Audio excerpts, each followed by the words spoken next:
नमस्कार। Thank you sir.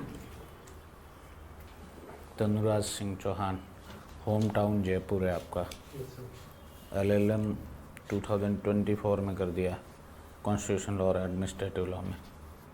LLB 2023 Rajasthan university. ठीक है सर, पूछेंगे। ठीक है, आपकी 12th में 85% है। Yes sir. सब्जेक्ट कौन कौन से थे आपके पास? सर कॉमर्स स्ट्रीम थी जिसमें accountancy, business studies, English, marketing and economics. ठीक है, आपके पास अगर एक डेबिट कार्ड और एक क्रेडिट कार्ड हो तो डेबिट कार्ड की क्या फंक्शनिंग होती है? अपने अकाउंट से पैसा बाहर जाता है। निकालते हैं। हाँ। और क्रेडिट कार्ड में? क्रेडिट कार्ड में बैंक से पैसा लेके अपन किसी और को पेमेंट, मतलब एक तरीके से उधार होता है बैंक से, जिसमें हम फिर किसी और को पेमेंट करते हैं। चलो कोई बात नहीं। अच्छा ये बताएं, आपका गृह जिला होम डिस्ट्रिक्ट कौन सा है? सर जयपुर। जयपुर है। जयपुर को जयपुर क्यों कहते हैं? सर ये क्योंकि सवाई जयसिंह ने बसाया था 1727 में, इसलिए इसे। शिला माता की जो मूर्ति है वो कहाँ से लाई गई थी? सर बंगाल से लाई गई थी। बंगाल वर्तमान कहाँ पड़ता है? जिस जगह से लाई गई थी वो वर्तमान में वो जगह अब कहाँ पर है? Sir sorry sir. नहीं पता। ठीक है, ये बताएं कि चांदलाई तालाब कहाँ पर है? Sorry sir. जयवान तोप कहाँ पर है? सर ये जयगढ़ पर है। जयगढ़ किसने बसाया? सवाई जयसिंह ने। सवाई जय सिंह ने। जयगढ़ एक राजस्थान में एक जल संस्कृति पाई जाती है जिसमें वाटर कंजर्वेशन वगैरह की जाता है। तो जयगढ़ फोर्ट के अंदर एक राजस्थान की परंपरागत जल संरक्षण पद्धति में से कोई एक चीज बनी हुई है, उसे क्या कहते हैं? मालूम नहीं सर, सॉरी। खड़ीन कहाँ पे फेमस है राजस्थान में? खड़ीन। Sorry sir. ठीक है, राजस्थान की राजधानी क्या है? जयपुर। जयपुर ग्रामीण नहीं है? सर जयपुर। जयपुर ही है। ठीक है, जयपुर अर्बन नहीं है। नहीं सर। जयपुर में कुल कितने विधानसभा क्षेत्र हैं? सर 19। 19 विधानसभा क्षेत्र हैं। ठीक है। विद्याधर नगर को विद्याधर नगर क्यों कहते हैं? सर ये विद्याधर भट्टाचार्य की याद में उसे विद्याधर नगर कहते हैं। विद्याधर भट्टाचार्य ने कौन सा एक मॉन्यूमेंट और राजस्थान में बनाया? सर उन्होंने जयपुर का जो शहर है उसका आर्किटेक्ट बनाया था। जयपुर आर्किटेक्ट जो विद्याधर भट्टाचार्य थे। उनके साथ जेवियर डिसिल्वा भी थे। ठीक है जी। मिर्जा इस्माइल रोड कहाँ पर है? MI रोड सर जयपुर में ही स्थित है, अजमेरी गेट। मिर्जा इस्माइल का पद क्या था जयपुर में? सर वो प्रधानमंत्री थे, सवाई मानसिंह सेकंड। उन्होंने किसी के साथ एक पैक्ट किया था, उसका नाम क्या था? Sorry sir. नहीं पता। चलो ठीक है, आप ये बताएं, राजस्थान उच्च न्यायालय के जो न्यायाधीश हैं, जी सर। ठीक है, जो चीफ जस्टिस हैं, उनका गृह राज्य कौन सा है? सर जहाँ तक मैं याद कर पा रहा हूँ वो पहले MP के थे, परंतु विभाजन के बाद छत्तीसगढ़ बिलासपुर हाईकोर्ट में चले गए थे फिर। ठीक है जी, अच्छी बात है। अपने जो राजस्थान के CM हैं जी सर। उनका पूरा नाम बताएं मुझे। श्रीमान भजनलाल शर्मा जी। पक्की बात है यही पूरा नाम है उनका? मुझे इतना ही पता है सर। अच्छा, आपको इतना ही पता है। आज का अखबार पढ़ा है आपने? जी सर। रूप कंवर सती प्रकरण के बारे में जानते हो? जी सर। उसमें राजस्थान के किन 2 फेमस पॉलिटिशियन का नाम भी आज आपने अखबार में पढ़ा? सर मैंने गुलाब सिंह सत्तावत जी का नाम पढ़ा। और जो आज अभी फेमस अभी के पॉलिटिशियन पूछ रहा हूँ, जो प्रेजेंट में जिंदा हैं। नहीं सर, इतना मैं नहीं पढ़ पाया आज। ठीक है, चलो। राजस्थान में आफ्टर फ्रीडम मतलब 87 तक, आज़ादी के बाद 1987 तक, रूप कंवर प्रकरण तक कुल कितने सती कांड हो चुके? सॉरी सर, नहीं पता। ये नहीं पता आपको? ठीक है, कोई बात नहीं। महिला सशक्तिकरण के लिए राजस्थान में क्या प्रयास किए जा रहे हैं? सर महिला सशक्तिकरण के लिए सर अभी रिकॉल नहीं कर पा रहा हूँ। रिकॉल नहीं कर पा रहे हैं? अच्छा, एक बात बताएं, राजस्थान में ऐसी कौन सी ट्रेन है जो नैरो गेज पर चलती है? Sorry sir. Palace on wheels का नाम सुना है आपने? Yes sir. वो राजस्थान में नैरो गेज पर नहीं चलती? सर इतना मैं जानता नहीं इसके बारे में। ठीक है, चलो। राजस्थान में जो किशनगढ़ है वो किस लिए फेमस है? सर वहाँ पे एक डंपिंग यार्ड है। क्या यार्ड है? डंपिंग यार्ड है वहाँ पे, साथ में वहाँ मार्बल के लिए भी फेमस है। आपने पहले डंपिंग यार्ड ही क्यों बोला? सर क्योंकि वो एक बहुत बड़ी टूरिस्ट अट्रैक्शन बन चुकी है इन दिनों पे। ठीक है, आपकी हॉबी क्या क्या है? सर मेरी hobby reading novels and listening to ghazals. कौन किसकी गजल सुनते हैं आप? सर ज़्यादातर मुझे जगजीत सिंह की गजल सुनना पसंद है। जगजीत सिंह कहाँ के रहने वाले थे? श्री गंगानगर। जगजीत सिंह की कोई ऐसी अच्छी गजल की 2 पंक्तियाँ या एक पंक्तियाँ कोई आपको लगती है तो वो कौन सी लगती हैं? चिट्ठी ना कोई संदेश। चिट्ठी ना कोई संदेश, वो उन्होंने क्यों गाया था? क्या किसी गम में गाया था उन्होंने? जी सर, उनके बेटे की मृत्यु हो जाने के बाद उन्होंने वो गाना पहली बार गाया था। वो गाना किस फिल्म में फेमस हुआ? इतना सर मुझे ज्ञान नहीं है। आपको? ठीक है, धन्यवाद। आपने कॉन्स्टिट्यूशनल एंड एडमिनिस्ट्रेटिव लॉ में मास्टर डिग्री कर रखा है. What is definition of administrative law? Administrative law defines functions and powers of the administration of the country. Okay, administration of the country या administrative authority? Administrative authorities. Authorities.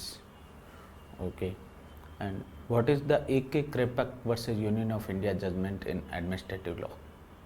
Sir, I have read about it, but I cannot recall it right now. It Okay. was something on natural justice, if I can recall. Okay.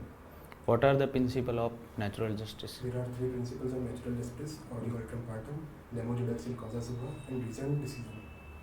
Third one? Reasoned decision. Reasoned decision. Okay. And what is the meaning of constitutional law? Constitutional law includes within itself the bare act of constitution, along with that the case laws of the constitution and the doctrines devised by Honorable Supreme Court and High Courts. Okay. Whether constitution amendment is also included in constitutional law? Yes, sir. Indian constitution is federal or unitary? So it is federal, but there are certain features which also makes it a mixture of federal and unitary setup. What was held by the Honorable Supreme Court in Keswanand Bharti or S.R. Bommai judgment in respect of the nature of Indian constitution? That it is a federal constitution. Okay. Who propounded the basic structure theory? So, Honorable Supreme Court in Keshavanand Bharti versus State of Kerala propounded the doctrine. Especially which judge or justice propounded this theory? If I can recall, in Sajjan Singh versus in Sajjan Singh case, Justice Mudhonkar gave the idea of basic structure for the first time. Not propounded the Honorable Justice Sikri. So in the Keshavanand Bharti case, he propounded it, but the basic idea was given by Justice Mudhonkar. Whether Constitution Amendment Act is a law for the purpose of fundamental right?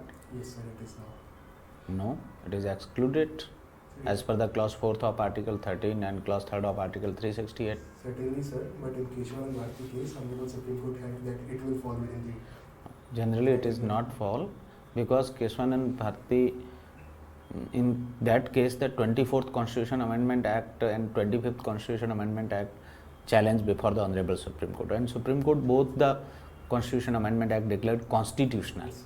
So therefore, the stand of the Supreme Court in favor of the clause 4th of Article 13, but the basic structure theory propounded in that case law. Constitution amendment by way of the Constitution Amendment Act, no provision which constitute the basic structure of Constitution be removed or changes or amended by the Parliament. Whether fundamental right, which fundamental rights are available to every person? Article 21, right of life and personal liberty. Only this article, this right. Article 14, Article 21, Article 22, Article 20. Okay, all these are available to the every person. Sir पूछेंगे. Appointment कौन करता है magistrate का? Sir governor. Quasi contract क्या होता है? So quasi contracts are those contracts which are not actually contract, but they are made contracts by legal fiction under section 68 to section 72 of the Indian Contract Act. कौन C section है contract act में quasi contract? Section 68 to section 72 of the Indian Contract Act. वो कौन सा subject किया था? Sir, constitutional law and criminal procedure code. Criminal Procedure code. Criminal procedure 311 क्या है CrPC? Section 311 empowers magistrate to examine any witness and recall and re-examine also any witness. Accuse भी अब गवाही दे सकता है अपने केस में? In section 305, on written request, an accused can also be 305 315 315. कोई केस कंपाउंडेबल किससे पता लगता है कंपाउंडेबल है non compoundable? Lists are mentioned in section 320 of the CRPC, which provides that whether any offence is compoundable or not. 498 के case में पति पत्नी आते हैं कि साहब हम तो साथ ही रहे, देखो बच्चे भी हो गए इस केस के बाद 2, तो वो कंपाउंड हो जाएगा 320 में नहीं होगा? So it cannot be compounded in section 320, but क्या रेमेडी देगी? in that particular case, Honorable High Court can exercise its inherent powers under section 482 CRPC. अच्छा 151 सीपीसी में इनहेरेंट पावर्स, उसमें क्या मतलब है? So inherent powers are those powers which a civil court can exercise when no specific provision is mentioned in the code. And for what purpose? So for purpose of preventing the abuse of process of court and to meet ends of justice. ये advance position से मालिक बन जाते हैं, कितने सालों में बनते हैं? 12 years if I can recall. कौन सा सेक्शन है? Section 27 of the Limitation Act.